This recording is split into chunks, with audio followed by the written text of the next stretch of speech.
Somebody please shout hallelujah.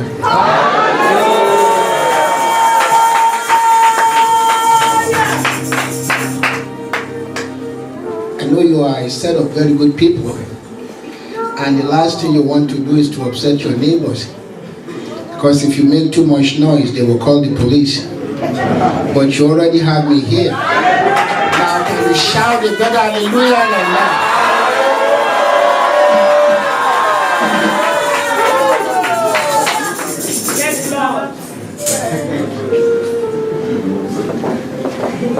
You know, the Lord is good. Please have your seat. Would you like to have a seat? Please.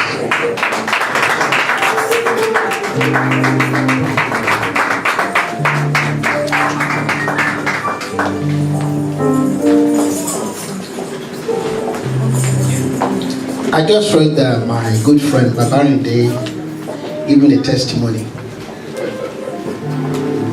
And I felt like standing up to give one too. But since I'm a police officer, you can't stop me anyways.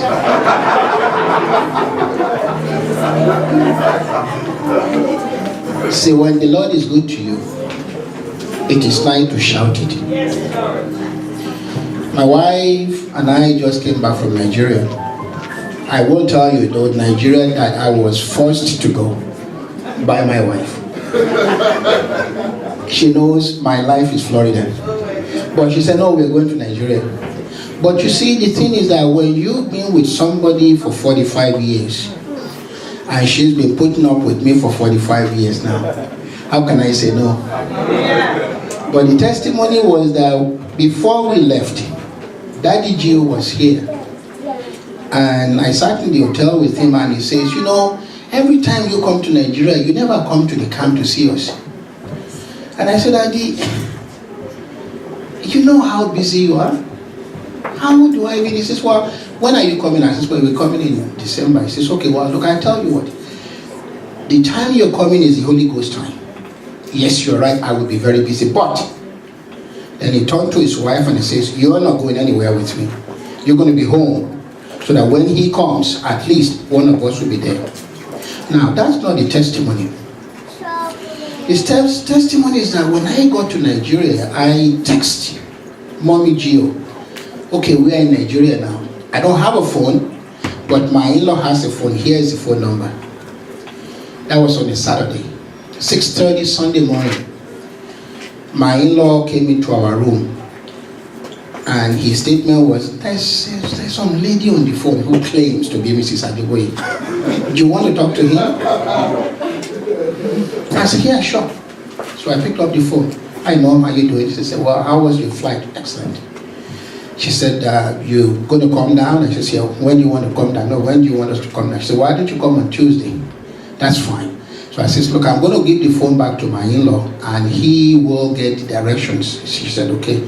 So she gave him the directions. And that was the end of the conversation. Then he said, is that Mrs. Adeboye? I said, I think you just spoke to her. He said, but it can't be. And that's why not. Who are you?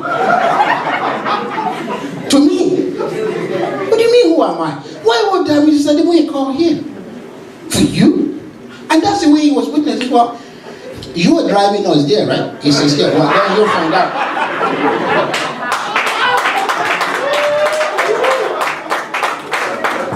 Well, he drove us there. And I tried to tell Mom that, look, she said, what do you want to eat? I says, anything at all, but as long as it's not spicy. So when we got there, we were there from 9 in the morning to 5 p.m. Beautiful house, but extremely very tight security. So when Mommy finally came, we drove around and she took us to, I've always thought that it's just one Redeem camp, but there are two of them. So there's one on the right going to Ibadan. There's another one on the left coming from Ibadan. The one on the left is called Habitation of Hope, but it's also Redeem. So we went there. We saw everything there. When we came back, so now Mommy says, you know, what I have done is I've prepared special food for you. The amola you're going to eat, I have just asked them this morning to cut the plantain and grind it. The meat you're going to eat, I raised it in this garden. So everything you're going to eat is fine. So I was trying to say, well, this man here should be allowed to eat that. So you see, he was being genuine in that, and it is true. Who are you to when presidents and governors have to make appointment to see them? But then again, that's why I'm here this morning. Who is on the Lord's side? You see, one of the things that I don't like is people playing God. False humility. You can fool me. You can fool your pastor. But you can't fool God.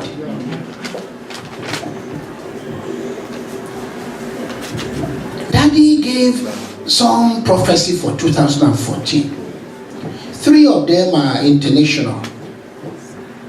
He said there will be major breakthroughs in medicine and science. He says, pray against noisy, highly destructive storms. Then the last one was pray against monumental fire outbreak. The consuming fire. I don't know how many of you take note. From December up to now, the ice storm, the fire, the rain, the flood. That ice storm we had, I've been living in this country for 42 years, and I have never seen anything like that before. So I have no choice but to conclude that perhaps the King of Glory is saying, I may be long suffering, but enough is enough.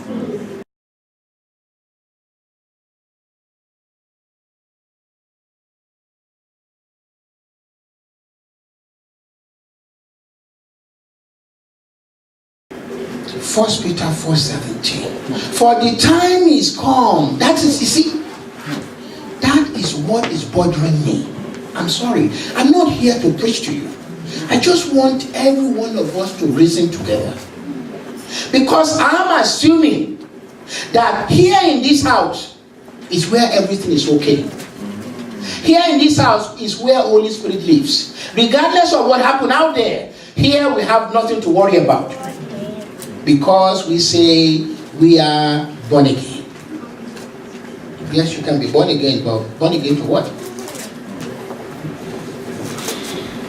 If we are so born again, if everything we do is so right with God, why is this? 1 Peter 4:7. For the time is come, the judgment must begin at the house of God, and if it is first beginning at us, what shall be the end of the others? But that same God says, I just want you to keep in your mind though, that the first will be last, and the last will be first.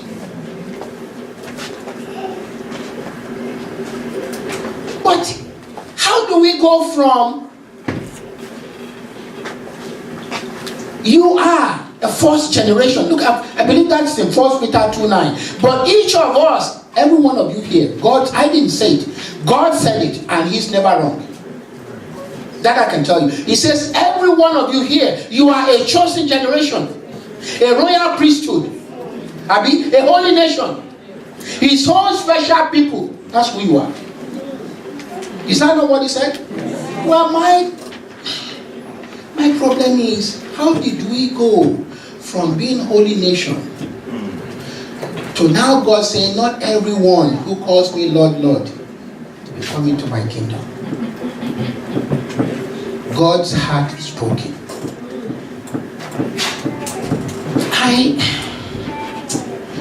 Regardless of what your dreams are, a new house, a new promotion, a wife, a house, I'm begging you in the name of the Lord to make it secondary. But get your hearts right with God. Because when you take a look at what's going on, I can almost tell you that perhaps the King of Glory is on his way. I don't know how many of you heard of the term spontaneous human combustion. I experienced it in this country. I didn't have enough time to print as many, but I print some that in case you want to read it later on. This is a situation whereby a person sat in their living room watching TV, and out of nowhere, fire came and devoured that person in this country. But what happened is that the fire will come, consume that person, leave the two legs alone, and whatever they are sitting on the house will not go on fire. This country could not figure it out. But they call it spontaneous human combustion. You call it the consuming fire. I will show you who I am. You know, Daddy always says, the old times when we meet together, we say, thank God for Jesus. And for the longest time, I always say, what does it mean, thank God for Jesus? Oh my goodness, thank God for Jesus. If not for Jesus Christ, can you imagine? Look at God called Moses. Moses was minding his own business. God called him. He says, I want you to go to Egypt and to bring my slaves out of there to make them my kids. Moses said, I'm not doing that. English is my second language. Besides, I can't even speak well. But God says, when I choose you, you're going. But think of it. Eventually, Moses had no choice but to agree. If Moses says, I don't want to do it, and God says, you're going to do it, can you imagine that same God? He went and he hid, waiting for Moses to come so he could kill him. You chose him to do this job. Why would you go and hide to kill him? Because God is saying, you want to be a leader in my house? You better be a leader in your own house too. I tell you that you're going to go and tell the children of Israel that they have to circumcise their kids. Is your kid circumcised? But the Lord didn't even tell him or warn him that Moses, you better make sure your kids are circumcised. No, but he went and hid. He wanted to kill him. And he chose him.